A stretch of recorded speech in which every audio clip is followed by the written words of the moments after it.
Bab 140 Indah. Menurut Valentino, zona pengembangan kota Arteria juga penting. Setelah Valentino berpikir sejenak, dia bersiap untuk memberitahu Angel kalau dia akan pergi ke zona pengembangan kota Arteria malam ini juga. Akan tetapi, ketika Valentino kembali ke ruang tamu, tidak ada seorang pun di sana. Valentino terkejut, apakah hari ini semua orang tidur lebih awal? Valentino berpikir mungkin Jenny kelelahan setelah naik pesawat, jadi dia tidur lebih awal. Dia pun tidak berpikir lebih jauh, lalu berjalan menuju ke kamarnya. Namun, ketika Valentino membuka pintu kamarnya, dia terkejut melihat Angel malah juga tidak ada di dalam kamar. Aneh. Kemana Angel? Pikir Valentino sambil menggaruk kepalanya. Shoot! Shoot! Saat Valentino hendak berjalan keluar, tiba-tiba dia mendengar suara air yang datang dari kamar mandi. Valentino menggeleng-gelengkan kepalanya, ternyata Angel sedang mandi. Omong-omong, Angel jarang mandi di kamar mereka. Biasanya setelah dia mandi di kamar mandi Mari dan mengenakan pakaian, dia baru kembali ke kamar mereka. Akan tetapi, itu dulu. Sekarang Angel tidak lagi bersikap asing dengan Valentino. Malam itu, Angel bahkan memberitahu Valentino kalau Valentino tidak perlu tidur di lantai lagi. Jika bukan karena kejadian Rain, hubungan mereka pasti akan semakin mesra. Memikirkan tubuh indah Angel membuat jantung Valentino berdebar dan tubuhnya memanas. Bagaimanapun juga, Valentino adalah seorang pria normal. Setelah melihat kecantikan Angel, pria normal manapun pasti tidak akan bisa bersikap tenang. Gairah Valentino juga terpancing. Maka itu, Valentino yang awalnya berencana untuk mengetuk pintu lalu memberitahu Angel kalau dirinya mau keluar langsung berubah pikiran. Valentino menyunggingkan senyuman nakal. Dia memegang gagang pintu kamar mandi, lalu perlahan-lahan menekannya. Ketika menyadari ternyata Angel tidak mengunci pintu, Valentino merasa senang. Apa Angel sedang memberi kode? Semakin dipikirkan, Valentino semakin merasa bergairah. Dia pun perlahan-lahan membuka pintu kamar mandi. Klik! Pintu sudah dibuka. Valentino mengaku kalau pada saat ini dia merasa sangat gugup. Sebagai satu-satunya penerus keluarga Wijaya Kota Miracle, wanita seperti apa yang pantas menangkap perhatiannya. Namun saat ini, Valentino malah merasa gugup. Setelah perlahan-lahan mendorong buka pintu kamar mandi, mata Valentino terpaku pada orang di dalam. Kulit yang mulus, tubuh yang langsing, seorang wanita cantik sedang mandi membelakangi Valentino. Rambut wanita itu diikat tinggi dan terlindungi oleh kudung mandi. Dari lehernya yang putih sampai ke bawah, Valentino bisa melihat semuanya. Kabut air kamar mandi menyelimuti wanita tersebut, membuatnya terlihat seperti seorang putri dari dongeng. Kulit wanita itu seputih susu, sehalus dan selembut kulit bayi, membuat orang ingin sekali menggigitnya. Air dari pancuran yang menyala membasahi kulit putih si wanita. Air yang mengalir di tubuhnya terlihat seperti butiran kristal. Valentino menelan ludahnya. Pertama kalinya dia melihat Angel seperti ini. Selama ini Valentino tahu kalau Angel memiliki tubuh yang lumayan, tapi tak disangka ternyata tubuh Angel sangat bagus. Tubuh Angel bahkan jauh lebih cantik daripada tubuh model atau semacamnya. Kalau saat ini pria normal lainnya yang berdiri di sini, sepertinya dia tidak akan bisa mengontrol diri dan akan langsung pergi memeluk Angel. Namun, setelah jakun Valentino bergerak beberapa kali, akhirnya dia tetap menahan diri. Bagaimanapun juga, masih ada urusan yang harus dia selesaikan nanti. Selain itu, pertama kalinya dengan Angel mana boleh dilakukan di tempat asal seperti ini. Akan tetapi, Valentino juga merasa agak tidak sabar. Punggung Angel saja sudah terlihat cantik, kalau dia membalikkan badannya. Saat Valentino membayangkan itu, jantungnya langsung berdetak dengan kencang. Perasaan ini benar-benar agak menggairahkan. Namun, sepertinya Angel sangat sabar. Sambil membelakangi Valentino, dia menggosok tubuhnya perlahan, seakan-akan dia sedang merawat hartanya dan mencucinya dengan teliti. Dari penampilan Angel, sepertinya dia sama sekali tidak berniat untuk membalikkan badannya. Setelah berpikir sejenak, Valentino memutuskan untuk memanggil Angel. Itu, sebelum Valentino ke zona pengembangan kota Arteria, melihat Angel sebentar lumayan bagus juga. Angel sepertinya mendengar sesuatu, jadi dia tanpa sadar berbalik. Wush! Ketika Angel membalikkan badannya, air memercik kemana-mana. Dia seperti lukisan yang paling cantik. Sedangkan saat ini, Valentino dapat melihat seluruh tubuh Angel. Tubuh Angel benar-benar bagus. Ketika mata Valentino tertuju pada tubuh Angel, dia bahkan tidak dapat menahan diri untuk berseru. Kamu? Kah? Pada saat ini, Angel tiba-tiba menjerit terkejut. Kemudian, percikan air pun mengenai Valentino. Valentino segera menghindar, tapi dia seketika menyadari kalau ada yang aneh. Suara ini, sepertinya bukan milik Angel. Valentino segera melihat wajah si wanita. Beberapa saat kemudian, Valentino tercengang. Wanita itu ternyata Jenny. Tadi ketika Jenny membalikkan badannya, sebagai pria normal, Valentino tanpa sadar mengarahkan tatapannya ke bawah dan malah mengabaikan wajah Jenny. Jadi, dia tidak langsung menyadari kalau wanita yang di dalam kamar mandi ternyata adalah Jenny. Sekarang setelah Valentino melihat wajah itu dengan jelas, dia pun terpaksa menerima kenyataan kalau wanita ini ternyata adalah adik iparnya, Jenny. Astaga, Valentino merasa dunianya sudah hancur. Hal bodoh apa yang telah dilakukannya? Valentino, kenapa tidak pergi juga? Dasar genit. Keluar! Keluar! Jenny mengentakkan kakinya, pancuran yang masih menyala diarahkannya ke Valentino. Valentino baru tersadar, lalu dia berdaham dengan canggung. Dengan wajah yang memerah, dia segera menutup pintu kamar mandi. Astaga, dasar genit! Valentino, berani-beraninya kamu mengintipku mandi. Aku akan membunuhmu. Dari dalam kamar mandi, masih terdengar caci maki Jenny. Valentino mengusap-usap hidungnya. Setelah dia melihat bajunya yang basah, dalam hati dia juga merasa terkejut. Mana dia tahu kalau Jenny akan mandi di kamar mandi kamarnya dengan Angel. Kalau Valentino tahu, dia pasti tidak akan melakukan itu. Bagaimanapun juga, Jenny adalah adik iparnya. Valentino tidak pernah melihat penampilan Angel yang seperti itu, jadi saat dia melihat punggung Jenny, Valentino tidak menyadari kalau itu ternyata bukan Angel. Lagi pula, tadi Valentino gugup sekali, dia mana ada waktu untuk banyak berpikir.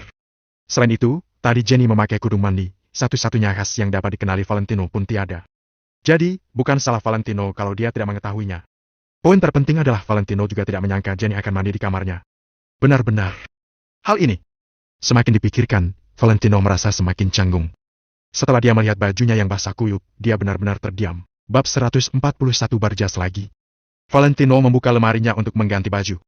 Dia tidak mungkin keluar dengan baju basah kuyup, kan? Namun, begitu Valentino membuka pintu lemari, dia langsung tercengang. Ini? Ketika melihat baju-baju yang berwarna-warni itu, Valentino benar-benar merasa tak berdaya. Baju-baju ini pasti bukan milik Angel. Hanya ada satu kemungkinan, semua ini adalah milik Jenny. Apa Jenny sudah menganggap kamar ini sebagai kamarnya? Dia malah menggantung semua bajunya di dalam lemari. Valentino menggeleng-gelengkan kepalanya. Setelah dia dengan asal mengambil baju, dia hendak melepaskan bajunya yang basah. Ketika Valentino baru saja melepaskan bajunya yang basah, pintu kamar mandi terbuka. Badan Jenny dibalut dengan handuk yang tebal. Begitu dia keluar dari kamar mandi, dia marah-marah. Valentino, ku beritahu kamu, ya, aku akan membunuhmu. Aku pasti akan memberitahu kakakku, kamu ini gay. Namun beberapa saat kemudian, saat Jenny melihat tubuh Valentino. Baiklah, sekarang keduanya sudah seri. Akan tetapi, Jenny tidak berpikir demikian. Ah, Valentino, dasar cabul. Kamu malah melepaskan bajumu. Ya ampun, aku tidak mau hidup lagi. Jenny segera menutup matanya, pipinya pun meruna. Jantungnya terus berdetak dengan cepat. Walaupun kepribadian Jenny terlihat ceria dan penuh semangat seperti seorang gadis, sebenarnya dia mirip dengan Angel, agak konservatif. Jadi, ini pertama kalinya dia melihat tubuh seorang pria. Lalu, karena Valentino rajin berolahraga, tubuhnya sangat kekar. Meskipun sekarang Jenny sudah menutup matanya, bayangan otot-otot Valentino masih melekat di benaknya. Valentino sudah merasa kesal, jadi dia dengan cepat mengganti bajunya. Tentu saja aku mengganti baju di kamarku, masa di ruang tamu? Kamu? Akhirnya Jenny membuka matanya. Dia menunjuk Valentino sambil berteriak. Ku beritahu kamu, ya. Mulai hari ini adalah kamarku, ini adalah kamarku dengan kakakku. Tanpa persetujuanku, kamu dilarang masuk ke sini. Valentino menggeleng kepala, dia berbalik lalu pergi meninggalkan kamar. Kalau mau menggunakan kamar ini, silakan. Valentino tidak peduli, dia juga malas berbicara lama-lama dengan perempuan setan itu. Kamu tunggu saja, nanti aku akan memberitahu kakakku. Jenny mengentakkan kakinya dengan kuat. Dia mengunci pintu kamar, kemudian mengganti bajunya. Valentino berjalan menuju ke ruang tamu. Kebetulan, dia berpapasan dengan Angel dan Mary yang sedang berjalan keluar dari kamar. Mereka tampak bingung. Jelas sekali kalau Angel juga baru selesai mandi. Dia sedang mengenakan piyama merah muda dan terlihat menggemaskan. Kulitnya cerah dan lembut setelah mandi, membuat jantung orang berdebar. Valentino, ada apa? Sepertinya aku mendengar Jenny teriak-teriak. Tanya Angel dengan bingung. Angel mengira mungkin Jenny terpeleset di kamar mandi. Valentino menggosok-gosok hidungnya, akhirnya dia tidak mengatakan yang sebenarnya dan malah menjawab. Tidak ada apa-apa? Angel, aku mau keluar sebentar karena ada urusan. Hal tadi benar-benar terlalu canggung. Semakin dipikirkan, Valentino semakin tidak tahu bagaimana cara memberitahu Angel. Sudah malam sekali, kamu mau kemana? Tanya Angel dengan curiga. Sebelum Valentino sempat menjawab, Jenny sudah berpakaian dan berjalan keluar. Dia mendengus. Kak, dia itu sedang melarikan diri. Angel dan Mary terdiam, mereka tidak mengerti maksud Jenny. Sedangkan Valentino tercengang. Jenny tidak mungkin akan membeberkan masalah tadi, kan? Kak, ibu, kalian tidak tahu kalau tadi saat aku mandi, Valentino malah mengintipku. Kata Jenny sambil menggertakkan giginya dan menatap Valentino dengan tajam. Tatapannya penuh dengan kebencian. Meskipun Valentino adalah keluarganya, Jenny tidak merasa seperti itu. Setelah Jenny selesai berbicara, Mary dan Angel sama-sama terkesiap. Valentino pergi mengintip Jenny mandi. Hal ini terlalu keterlaluan, kan? Namun, Angel mengenal Valentino. Dia seharusnya bukan orang yang seperti itu. Kak, katakan sesuatu. Apa yang harus kita lakukan mengenai hal ini? ujar Jenny dengan emosi. Ini? Angel terdiam sejenak, kemudian dia melihat Valentino. Valentino bukan orang seperti itu, kamu sudah salah paham. Apanya yang salah paham? Dia memang mau mengintipku, ucap Jenny sambil menggertakkan giginya. Valentino dengan tenang menjelaskan. Aku pikir yang sedang mandi di dalam kamar mandi itu kamu, jadi... Angel mengangguk, dia lebih mempercayai perkataan Valentino yang ini. Jenny seolah-olah sudah menangkap bahasa Valentino. Dia pun berkata, hebat, ya. Sekarang kamu sudah berkata jujur. Kalau tadi adalah kakakku, memangnya kamu boleh langsung masuk? Apa tidak perlu mengetuk pintu? Kamu pikir kamu siapa? Jenny merasa seharusnya Angel juga membenci Valentino. Bagaimana Valentino boleh masuk tanpa mengetuk pintu? Mary menegur. Jenny? Valentino dan kakakmu adalah sepasang suami istri, tentu saja dia tidak perlu mengetuk pintu. Ibu! Teriak Jenny dengan kesal. Jenny benar-benar tidak menyangka kalau Mary dan Angel malah akan membela Valentino. Sebenarnya apa yang sudah diberikan Valentino pada mereka sampai mereka menjadi begini? Kenapa sikap mereka kepada Valentino sudah berubah sekali? Cukup, jangan membahas masalah ini lagi. Kita semua tinggal bersama, jadi kejadian seperti ini sudah dihindari. Lain kali lebih hati-hati saja. Mary mengibaskan tangannya, dia langsung menghentikan topik pembicaraan ini. Padahal Jenny berharap Mary akan membantunya memarahi Valentino. Kini karena dia tidak mencapai tujuannya, Jenny pun merasa sangat kesal. Namun, Mary sudah tidak mau membahas masalah ini lalu Angel juga tidak membantu Jenny. Jadi, Jenny bisa berbuat apa lagi? Tentu saja Jenny tahu, ketika satu keluarga tinggal di rumah sekecil ini, pasti akan terjadi hal-hal yang agak canggung. Namun, yang tidak bisa ditoleransi Jenny adalah tubuhnya malah sudah dilihat oleh Valentino. Jika Valentino adalah seseorang yang sangat berkemampuan dan sudah mendapat pengakuan Jenny, Jenny pun tidak akan peduli. Dia bisa menoleransi beberapa kejadian canggung. Akan tetapi, bagi Jenny, Valentino adalah seseorang yang tak berguna. Dia merasa setelah tubuhnya dilihat oleh Valentino, dia merasa sangat jijik. Singkat cerita, di mata Jenny, Valentino adalah sampah. Aku tidur dulu. Jenny menatap Valentino dengan emosi, kemudian dia pergi. Pada saat ini, ponsel Jenny malah berdering. Halo, Feli? Ada apa? Apa? Barjas? Sudah malam sekali, hari ini aku tidak pergi, deh. Valentino tidak berniat untuk tetap berdiri di sini dan mendengar percakapan telepon Jenny. Setelah Valentino berpamitan dengan Angel, dia bersiap-siap untuk pergi. Baiklah, baiklah. Aku berdandan sebentar. Setelah Jenny mengakhiri panggilan, dia tiba-tiba berkata, Valentino, berhenti! Valentino menoleh lalu bertanya dengan curiga. Apa? Bab 142 Valentino hanyalah sopirku. Pinjami aku, mobilmu, aku mau pergi sebentar. Kata Jenny dengan nada menenangkan. Kamu mau kemana malam-malam begini? Kamu tidak boleh pergi kemana-mana. Lagi pula, kamu tidak punya SIM. Mana boleh kamu mengemudikan mobil? Mary tidak menunggu respons dari Valentino dan langsung berujar memutuskan. Mana mungkin dia bisa tenang melepaskan Jenny yang masih seorang gadis untuk pergi keluar di saat hari sudah malam seperti ini. Jenny mulai bersikap manja pada Mary. Ya ampun, aku sudah lama tidak bertemu dengan temanku. Dia adalah teman sekolahku dan sudah pernah datang ke rumah kita sebelumnya. Tidak perlu khawatir. Tidak boleh. Mary langsung melarang tanpa mempertimbangkan kalimat Jenny. Jenny memasang ekspresi cemberut, lalu menarik-narik lengan Angel. Kakakku yang baik, tolong bantu aku. Yang hendak kutemui itu Feli, teman sekolahku yang pernah kuajak untuk bertemu denganmu. Angel merasa sedikit tidak berdaya. Dia tidak tahan dengan rengekan dan bujuk rayu Jenny. Akan tetapi, dia juga sebenarnya tidak tenang jika harus membiarkan Jenny pergi selarut ini. Kalau tidak, begini saja. Biarkan Valentino yang menemanimu. Kebetulan kamu tidak bisa menyetir, jadi dia akan mengantarmu. Sahut Angel tiba-tiba. Tidak mau. Aku sibuk. Valentino dan Jenny menjawab secara bersamaan dengan nada yang sama-sama bersikeras. Angel dan Mary benar-benar kehabisan akal. Apa perselisihan di antara mereka berdua sebesar itu? Tidak bisa. Kalau kamu mau pergi, Valentino harus menemanimu. Angel juga ikut bersikeras. Jenny menggertakkan giginya, tapi dia tidak mengatakan apa-apa. Dia bertekad akan mempermalukan Valentino kalau sampai pria itu benar-benar berani ikut pergi bersamanya. Tapi aku benar-benar tidak punya waktu. Sahut Valentino sedikit tidak berdaya sambil menyentuh ujung hidungnya. Angel sontak menatap Valentino dengan marah. Mana bisa begitu? Kamu sudah memergoki Jenny ketika dia sedang mandi, jadi bukankah sudah sewajarnya kamu menebus kesalahanmu dengan melindunginya? Valentino langsung merasa kalah telak. Dia benar-benar tidak bisa membantah ucapan Angel. Mary ikut angkat bicara. Baiklah. Karena kakakmu sudah berkata begitu, aku mengizinkanmu untuk pergi. Tapi Valentino harus menemanimu dan menjaga keselamatanmu. Syarat ini tidak bisa ditawar. Salah satu dari kalian pasti harus mengemudi, kan? Kamu tidak boleh sampai mengemudi. Jenny dan Valentino hanya bisa mengangguk setuju dan tidak mengatakan apa-apa. Valentino menghela napas, lalu mengirimkan pesan pendek kepada Hendrik dan memintanya untuk mengurus masalah kota arteria lebih dulu. Bagaimanapun juga, Jenny adalah adik perempuan Angel dan Valentino juga sebenarnya agak khawatir membiarkannya pergi ke klub di saat hari sudah malam seperti ini. Di lantai bawah, Jenny masuk ke dalam mobil Valentino dengan sedikit keberatan. Valentino, tidak peduli apapun penjelasanmu, pokoknya aku tidak percaya. Kamu pasti sengaja. Kamu pasti mencuri pandang terhadap tubuhku karena menganggap aku memiliki figur tubuh yang bagus. Apa kamu pantas memperlakukan kakakku seperti ini? Valentino hanya balas menggeleng. Dia sama sekali tidak ingin membahas masalah itu dengan Jenny, jadi dia menyalakan mobilnya dan melajukannya ke depan.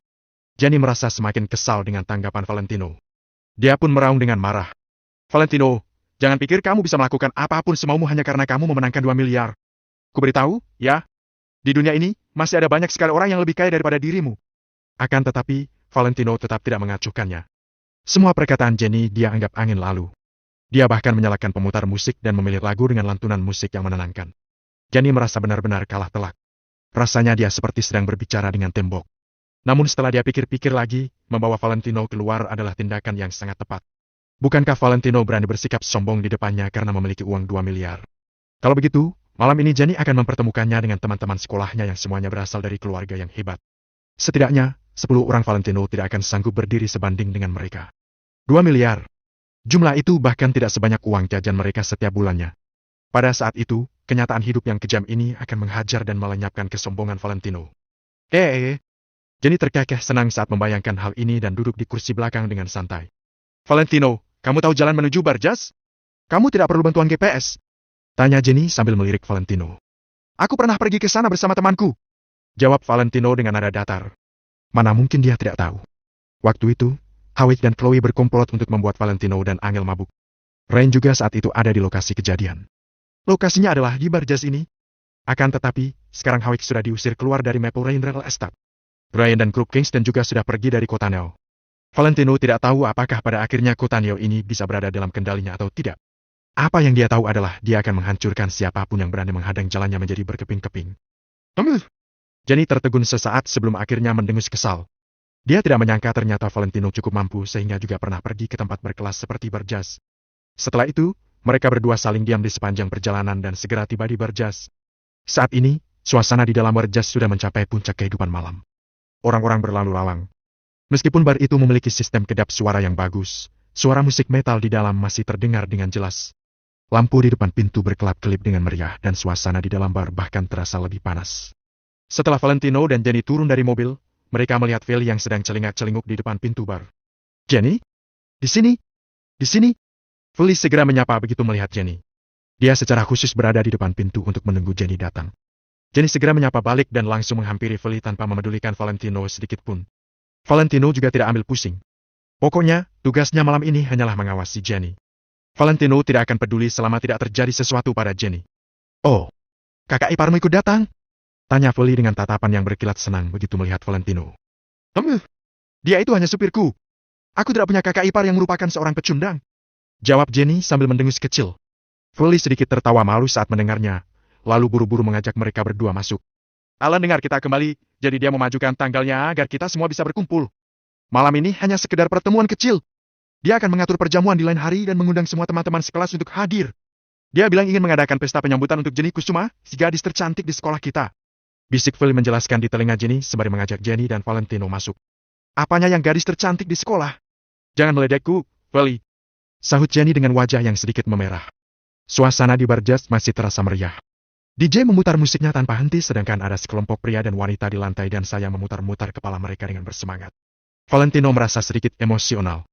Terakhir kali saat dia datang ke sini, Krupp Kingston masih merupakan perusahaan yang terkenal di kota Neo. Sekarang, Krupp Kingston sudah menjadi bagian dari masa lalu meski baru beberapa hari berselang. Mereka benar-benar dibuat hancur dan harus mundur dari persaingan di komunitas bisnis kota Neo. Bab 143 laki-laki harus minum bir. Ellen, aku sudah membawakan Jenny padamu. Feli membawa kedua orang ke tempat duduk sambil berteriak kepada seorang anak muda. Kini sudah ada beberapa pria dan wanita yang duduk di tempat ini. Orang yang bernama Ellen Ika kelihatannya bukan orang biasa. Cara berpakaiannya sangat keren, jam tangan model Vacheron Constantin seri 8518 yang dipakai di pergelangan tangannya bersinar. Jam tangan ini senilai 600 juta. Jenny sudah datang, cepat duduk. Beberapa pria dan wanita langsung berdiri menyapa Jenny dengan ramah. Wajah Ellen dipenuhi dengan senyuman lebar. Dia ingin mengulurkan tangannya untuk bersalaman dengan Jenny, tapi dia pun menarik kembali lagi setelah berpikir sejenak. Jenny, kita sudah 2 tahun tidak bertemu. Dulu pertemanan kita paling baik di kelas, jadi kita bertemu dulu sebelum reuni teman sekelas. Kamu tidak keberatan, kan? Ucap wanita yang berpakaian terbuka. Xinxie, jangan mempermainkanku. Aku sangat mengenalmu, kata-katamu tadi hanyalah permulaan untuk membuatku mabuk, kan? Jenny berkata sambil tertawa. Semua orang bercanda sambil menyapa Jenny. Valentino menyadari bahwa beberapa orang ini memiliki hubungan yang baik dengan Jenny. Ellen juga tidak bermaksud merendahkan orang, dari tatapan matanya bisa terlihat kalau dia memang menyukai Jenny. Siapa dia? Tiba-tiba perempuan berambut panjang melihat Valentino dengan penasaran. Beberapa orang lainnya juga melihat ke arah Valentino. Mereka tidak tahu kenapa Valentino berdiri di samping meja mereka. Tidak ada yang mengenalnya. Apa yang dia lakukan di sini? Dia tidak kelihatan seperti pelayan, juga tidak mengenakan baju pelayan. Aku datang bersama Jenny. Valentino melakukan perkenalan diri. Mereka semua adalah teman Jenny, jadi Valentino tidak berlagak sombong di depan mereka.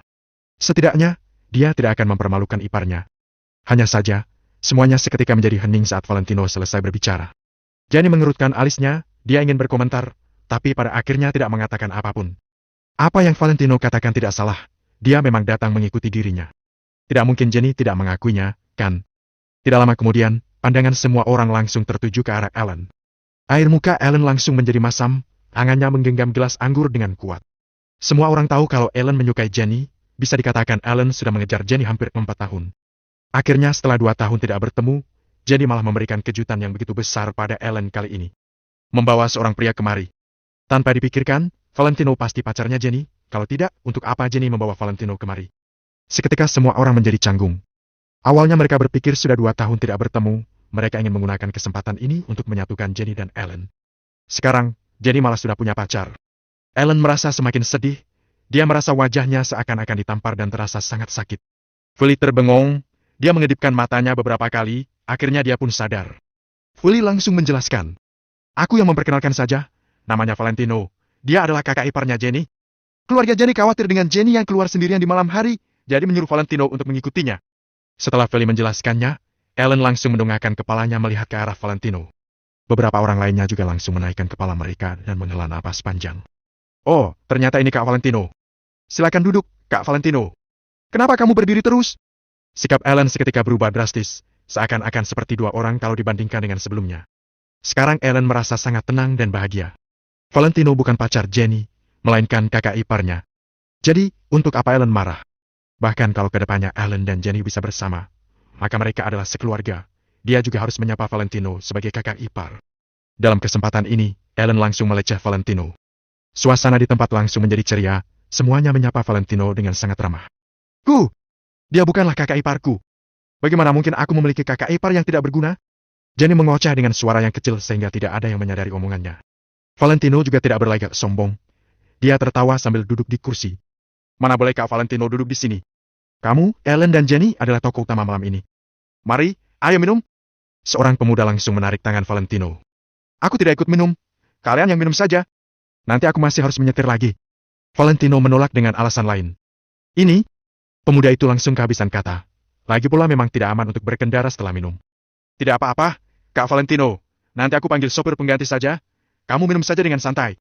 Malam ini aku yang traktir. Ellen berkata dengan loyal. Tidak, aku nanti masih ada urusan lain. Tolak Valentino sekali lagi. Meskipun kemampuan minum Valentino bagus, malam ini dia tidak ada niat minum sama sekali. Sekarang dia hanya memikir untuk mengantar Jenny sampai rumah dengan aman, inilah yang terpenting. Astaga, Valentino, jangan-jangan kamu mengatakan seperti ini karena tidak bisa minum. Sebagai lelaki harus bisa minum. Kata Xinxie sambil bercanda. Semua orang juga tertawa, mereka tahu kalau Xinxie hanya bercanda. Dia memang bukan laki-laki. Di saat ini, Jenny tiba-tiba berbicara dengan tidak senang. Jenny merasa Valentino terlalu mempermalukannya. Semua temannya meminta Valentino untuk minum. Apa maksudnya dia tidak mau minum? Apa aku membawamu kemari untuk mempermalukanku? Orang lain mau bersulang denganmu. Kenapa kamu begitu sombong? Apa kamu mengira sudah bisa sombong dengan memenangkan lotre sebesar 2 miliar? Setelah Jenny mengatakannya, semua orang langsung terkejut dan melihat Jenny dengan penasaran. Kenapa Jenny seperti tidak terlalu menyukai Valentino? Bahkan seperti dendam padanya. Hal ini tidak mungkin terjadi. Bukankah Valentino adalah kakak iparnya Jenny? Semua orang terus-menerus menebak, Xinxie malah tiba-tiba teringat sesuatu. Dulu sebelum Jenny kuliah di luar negeri, dia pernah menceritakan tentang Valentino kepada Xinxie, kalau Valentino adalah menantu yang miskin dan bergantung pada istrinya. Valentino tidak melakukan apapun selain makan setiap hari. Hanya saja sudah 2 tahun berlalu, Xinxie sudah melupakan semua ini. Kini melihat Jenny memperlakukan Valentino seperti ini, Shinji tiba-tiba teringat masalah dulu. Aku sudah ingat. Valentino adalah kakak ipar tidak berguna yang pernah diceritakannya dulu. Shinji langsung berbisik ke orang di sampingnya. Beberapa teman yang tahu langsung melebarkan matanya dan teringat dengan masalah ini. Dalam beberapa detik saja, mereka langsung menyebarkan masalah ini. Ellen juga pernah mendengarkan masalah ini, saat itu dia juga pernah memandang rendah kelakuan Valentino itu. Mereka tidak menyangka hari ini bisa bertemu dengan Valentino secara langsung. Setelah itu, tatapan mata semua orang terhadap Valentino langsung berubah. Mereka tidak seramah sebelumnya lagi, bahkan merendahkannya. Bab 144 Dewa Minum. Sebenarnya mereka bersikap baik terhadap Valentino hanya karena Valentino adalah saudara iparnya Jenny. Kalau tidak, siapa yang mengenal Valentino? Sekarang, bahkan Jenny pun tidak ingin bersikap baik kepada Valentino. Mana mungkin orang lain akan menghargainya. Terlebih lagi, setelah mengetahui bahwa Valentino adalah cowok yang mengandalkan wanita, walau semua orang tidak mengatakannya, tersirat juga pandangan semakin meremehkan dalam hati mereka. Terutama pemuda yang tadinya membujuk Valentino untuk minum, dia juga ingin hidup mengandalkan wanita. Tapi tidak satu pun gadis yang ingin dijadikan batu sandarannya. Jadi, selain memandang rendah Valentino, pemuda itu juga sangat cemburu padanya. Sudahlah. Kamu harus tahu, Valentino, tidaklah banyak kesempatan untuk minum bersama Kak Allen. Hari ini kita bisa duduk dengan Kak Allen untuk minum bersama karena Jenny. Biasanya, kita tidak mungkin punya kesempatan seperti ini. Kata pemuda tersebut untuk memecah suasana yang hening. Harus diakui kelakuan pemuda ini berubah dengan sangat cepat. Hanya sesaat, panggilannya terhadap Valentino sudah berubah, dari Kak Valentino menjadi Valentino. Ya, benar kata Marvin Harahap, biasanya kita tidak akan memiliki kesempatan seperti ini. Jadi, jika ada kesempatan di depan mata, kita harus menghargainya. Namun, memang ada orang yang tidak tahu berterima kasih. Benar, Kak Allen sudah bersulang untuknya, tapi dia berani tidak minum. Benar-benar, sedikit bodoh. Beberapa teman di sekeliling Jenny pun tidak tahan untuk menyetujui perkataan Marvin. Terlebih lagi beberapa gadis termasuk Cynthia, mereka mengobrol sambil mengamati raut wajah Jenny. Saat melihat raut wajah Jenny tidak marah sedikit pun, obrolan mereka menjadi semakin intensif. Sekarang Jenny memang tidak marah, melainkan dia merasa lebih lega. Mendengar ejekan dan ocehan orang sekeliling terhadap Valentino, Jenny merasa hatinya semakin puas dan senang. Valentino, bukankah kamu sangat sombong? Bukankah kamu memenangkan lotre sebanyak 2 miliar? Kalau begitu, coba kamu sombong lagi. Jenny tidak dapat melawan Valentino, tapi semua temannya ini lebih hebat daripada dia, kan? Setidaknya mereka tidak seperti Valentino yang menikah ke keluarga istri untuk mengandalkan istrinya. Terhadap ejekan semua orang, Valentino hanya sedikit menggelengkan kepalanya, namun tidak mengatakan apa-apa. Dengan usia dan karakter Valentino sekarang, Ellen dan yang lainnya hanya seperti sekelompok bocah kecil saja di matanya. Valentino tidak mungkin memedulikannya. Dia bisa menganggap semua itu tidak pernah didengarnya jika mereka tidak melewati batas toleransinya. Tidak mungkin hanya karena ajekan mereka, Valentino langsung menyuruh orang untuk menghajar mereka. Semua itu tidak ada perlunya. Valentino juga tidak senaif itu. Akan tetapi, sikap Valentino yang tidak memedulikan mereka ini, memiliki arti lain di mata semua orang. Mereka merasa Valentino terlalu pengecut. Memang pantas disebut menantu pecundang, dia pun tidak berani melawan saat diejek orang lain. Sungguh pria pecundang yang lemah. Alhasil, semua orang seperti menemukan sebuah bahan olokan dan melihat Valentino dengan tatapan hina. Cynthia dan para gadis juga sesekali mengolok-olok Valentino. Sedangkan Marvin dan pemuda lainnya selalu membujuk Valentino untuk minum. Jika Valentino tidak meminumnya, mereka lalu mulai mengejeknya. Jenny pun sangat senang melihatnya. Dia ingin Marvin dan yang lainnya menekan kesombongan Valentino. Ops, Valentino, kalau kamu seperti ini lagi, kami akan memandang rendah dirimu. Lelaki tidak boleh takut untuk minum. Tahu tidak, semua orang harus minum setelah tiba di bar jazz ini. Kamu tahu mengapa? Marvin membujuk Valentino lagi, lalu berkata dengan nada misterius. Mengapa? Meski Valentino tidak tertarik terhadap hal itu, rasa ingin tahu Jenny dan Feli beserta gadis lainnya pun seketika terungkit. Aku juga tahu akan hal ini. Jawab Alan sambil tersenyum. Benar. Semua orang akan mengetahui hal ini jika mereka sering pergi ke bar jazz. Gadis seperti kalian jarang datang, Valentino. Mungkin dia juga tidak memiliki uang untuk datang ke sini. Jadi, jika kalian tidak tahu, itu sangat normal. Marvin buru-buru menganggukkan kepalanya sambil menyombongkan diri karena dia memiliki kemampuan untuk sering bermain di bar ini. Sebenarnya apa alasannya? Cepat, katakan. Jenny benar-benar tidak bisa menahan rasa ingin tahunya. Gadis-gadis lainnya juga menatap Marvin dengan penuh harap. Saat ini, Marvin merasa sangat puas dalam hatinya. Dia bagai menjadi pemeran utama di tempat ini. Lalu dia pun mulai berkata, mengapa harus minum kalau datang ke bar jazz? Karena di dalam bar ini terdapat suatu cerita. Marvin sengaja menarik rasa penasaran semua orang. Cerita apa? Apa kamu bisa katakan? Kalau tidak bisa, biarkan yang lain ceritakan saja. Cynthia mendesaknya dengan kesal. Kamu langsung ceritakan saja, kata Ellen dengan datar. Baik, akan kuceritakan, Kak Ellen. Marvin meminum seteguk bir dan berkata, akhir-akhir ini, ada sebuah cerita tentang Dewa Minum di dalam bar jazz. Dewa Minum. Semua orang pun tertegun. Dewa Minum itu dewa apa? Mendengar sebutan ini, sepertinya sangat jago minum. Benar. Dewa minum? Seperti roal sulit ini, kalian bisa minum berapa banyak? Marvin mengulurkan tangannya menunjuk ke arah botol anggur. Aku mungkin bisa minum setengah botol. Lebih dari setengah, aku akan hilang kesadaran. Shinsi menjawab setelah berpikir sejenak. Aku hanya mampu minum setengah gelas. Feli merasa sedikit malu. Aku bisa sebotol, memangnya kamu mau saingan minum dengan kami? Jawab pemuda satunya. Jenny pun ikut menjawab bahwa dia mampu minum lebih dari setengah botol. Menurutku, di antara kita semua, bukan Kak Ellen yang paling jago minum? Kata Marvin. Benar. Kak Ellen pasti yang paling jago, pokoknya aku kalah dengannya. Kemampuan Kak Ellen dalam minum memang sangat hebat, tidak mungkin kita bisa mengalahkannya. Kalian pernah minum dengan Kak Ellen, jadi kalian tahu kemampuannya. Tapi kalian belum pernah minum dengan Valentino, mungkin saja Valentino juga jago minum. Hah? Kamu jangan bercanda. Aku merasa Valentino tidaklah mahir dalam minum, mungkin saja alergi dengan alkohol. Haha. Tidak tahu apa yang telah terjadi, semua orang pun tertawa terbahak-bahak ketika topik pembicaraan sekali lagi kembali kepada Valentino. Saat ini, Valentino benar-benar telah menjadi bahan tertawaan mereka. Mereka merasa bahwa itu adalah lelucon besar untuk membandingkan Valentino yang tidak pernah meminum alkohol dengan Ellen yang mahir dalam minum. Jika dihitung sesuai kemampuan minumku, aku bisa meminum 2,5 botol untuk kadar alkohol seperti roal sulit. Ellen tersenyum lalu menjawab. Wah, 2,5 botol, hebat sekali. Iya benar. Kalau aku sendiri yang minum 2,5 botol, mungkin sudah tidak sadarkan diri.